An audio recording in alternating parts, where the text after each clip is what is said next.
السلام عليكم ورحمة الله وبركاته. أستغفر الله الذي لا إله إلا هو الحي القيوم وأتوب إليه. اللهم صل على محمد. اللهم بارك على محمد. رب زدني علما. أعوذ بالله من الشيطان الرجيم. বিসমিল্লাহির রহমানির রহিম। আলহামদুলিল্লাহ, গত ক্লাসে আমরা সূরা ফাতিহা অনুশীলন করেছি। আজকে আমরা সূরা নাস পড়ব ইনশাআল্লাহ। আপনারা ভালোভাবে খেয়াল করবেন। এটা সূরাতুন নাসি, সিন ওয়াও পেশ সু, র জবর র, সু র, তা নুন পেশ তুন, সূরাতুন, নুন আলিফ জবর না, সিন জেসি, সূরাতুন নাসি। নুনের উপর তাসদিদ, সেজন্য গুণনা হবে, জবর উপর আলিফ, না একটু টান হবে, মাদের হরফ। সূরাতুন নাসি। মিম কাপ জবর মাক, কাফিয়া জের কি, মাক্কি। মিমটা কাফকে ধরছে, কাফের উপর তাসদিদ, কাফ আবার ইয়াকে ধরবে, ইয়ার উপর তাসদিদ। মিম কাফ জবর মাক, কাফিয়া জের কি, মাক্কি, ইয়া জবর ইয়া, মাক্কিয়া, তা দুই পেশতুন, মাক্কিয়াতুন। সূরাতুন নাসি মাক্কিয়াতুন। এখানে মাক্কিয়া ওই সমস্ত সূরার শুরুতে আসে যেসব সূরা মক্কায় অবতীর্ণ হয়েছে, মক্কায় অবতীর্ণ হয়েছে সেগুলোকে মাক্কিয়া বলে। আর যেগুলা মদিনায় অবতীর্ণ হয়েছে সেগুলোকে মাদানিয়া বলে। তো এটা মক্কায় অবতীর্ণ হয়েছে সেজন্য মাক্কিয়া। বাসিন জের বিস, মিম লাম জের মিল, বিসমিল, লাম খাড়া জবর লা, বিসমিল্লাহ। এটা লা হবে। আমরা পড়েছি আল্লাহ শব্দের আগে যদি জের হয় তাহলে লা হয়, আর জবর পেশ হলে ল হয়। বিসমিল্লাহ, হা র জের হির, বিসমিল্লাহির, রহা জবর রহ, মিম খাড়া জবর মা, রহমা, নুন র জের নির, রহমানির, র জবর র, রহমানির র, হায়া জের হি, রহি, মিম জের মি, রহিমি।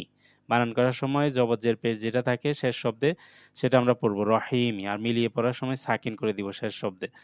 বিসমিল্লাহির রহমানির রহিম। কফ লাম পেশ কুল, হামজা জবর আ, কুল আ, আইন ওয়াও পেশ উ, আউ। আইনটা গলার মধ্যভাগ থেকে উচ্চারণ করতে হবে একটু চাপ দিয়ে।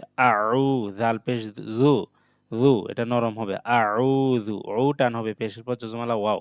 কুল আউযু, বা জের বি, র বা জবর রব, বি রব, বানুন জের বিং, বি রব্বিং। কুল আউযু বিরব্বিং। এটা নুনের উপর তাসদিদ, সেজন্য গুণনা হবে। নুন আলিফ জবর না, সিন জে সি, নাসি, জবর পর আলিফ, এটা টান হবে, নাসি। কুল আউযু বিরব্বিন নাস। বানান করার সময় আমরা এটা নাসই পড়েছি, আবার মিলিয়ে পড়ার সময় নাস পড়বো। শেষের শব্দের শেষের অক্ষর সাকিন হয়ে যায় যখন, সেখানে থামবো বা এরকম গোল চিহ্ন আসবে। মিম জবর মা, লাম জের লি, মালি, কাপ নুন জের কিন, নুনের উপর তাসদিদ, গুণনা হবে। মালিকিন, নুন আলিফ জবর না, সিন জের সি, নাসি, মালিকিন নাসি, মালিকিন নাস। আমরা শেষের অক্ষরটা সাকিন করে দেব। নুনের উপর তাসদিদ, গুণনা হবে, জবর উপর আলিফ, না টান হবে, এক আলিফ টান হবে এটা। হামজা জের ই, লাম খাড়া জবর লা, ইলাহা, নুন জের হিং, ইলাহিন, নুনের উপর তাসদিদ, সেজন্য গুণনা হবে। নুন আলিফ জবর না, জবর পর আলিফ, মাদের হরফ, টান হবে এক আলিফ, সিন জে সি, নাসি, ইলাহিন নাস। শেষের অক্ষরটা সাকিন হয়ে যাবে। মিম নুন জের মিং, নুনে সাকিন পর হামজা হা, আইন হা, গইন খ, র লাম নেই, তাহলে গুণনা হবে। ওই ৮টি অক্ষর না থাকলে গুণনা হয়। মিং, শিন র জবর সার, র লাম জের রিল, সার রিল, মিং সার রিল।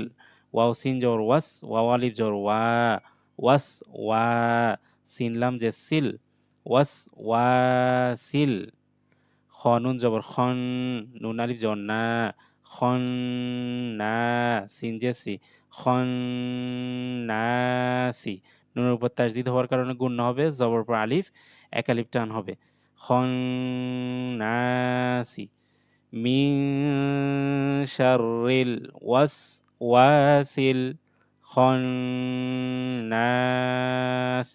হামজা লাম জবর আল, লাম জবর লা, আল্লাহ। গতকাল আমরা পড়েছিলাম সূরা ফাতিহার মধ্যে যে এভাবে একটা আয়াত আসছিল। শুরুতে আলিফ লাম আসছে। যদি আলিফ লাম আসলে আলিফ এর উপর কিছু না থাকলে একটি জবর দিয়ে পড়তে হয়। এখানে আমরা একটা জবর দিব আলিফের উপর। তখন এটা হামজা জবর আ হয়ে যাবে। হামজা লাম জবর আল, লাম জবর লা। আল্লাহ, জালিয়া জে জি, আল্লাযী। জেরের উপর জজমালা ইয়া মাদের হরফ টান হবে। আল্লাযী।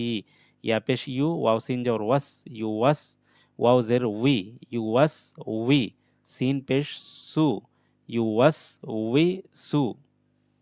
ফাইয়া জের ফি, জেরের পর জজমালা ইয়া টান হবে ফি। সদ পেশ সু, দাল ওয়াও পেশ দু, সুদু। সদ পেশ সু, দাল ওয়াও পেশ দু, সুদু। রনুন জের রিং, সুদু রিং। নুন আলিফ জবর না, সিন যে সিন না সি। নুনের উপর তাসদিদ হওয়ার কারণে গুণ্য হবে। সুদুরিন নাসি। আল্লাযী, আল্লাযী ইউওয়াসউইসু ফি সুদুরিন নাস। মিম জের মি, নুন লাম জবর নাল, মিনাল। জিম নুন জের জিং, মিনাল জিং। নুনের উপর তাসদিদ গুণ্য হবে। মিনাল জিং, নুন জবর না, জিং। তা জের তি, জিং নাতি। মিনাল জিং নাতি। ওয়াও নুন জবর ওয়ান, নুন আলিফ জবর না, ওয়ান না। সিন জের সি, ওয়ান নাসি। মিনাল জিন্নাতি ওয়ান নাস। নুনের উপর তাসদিদ, এটা গুণ্য হবে।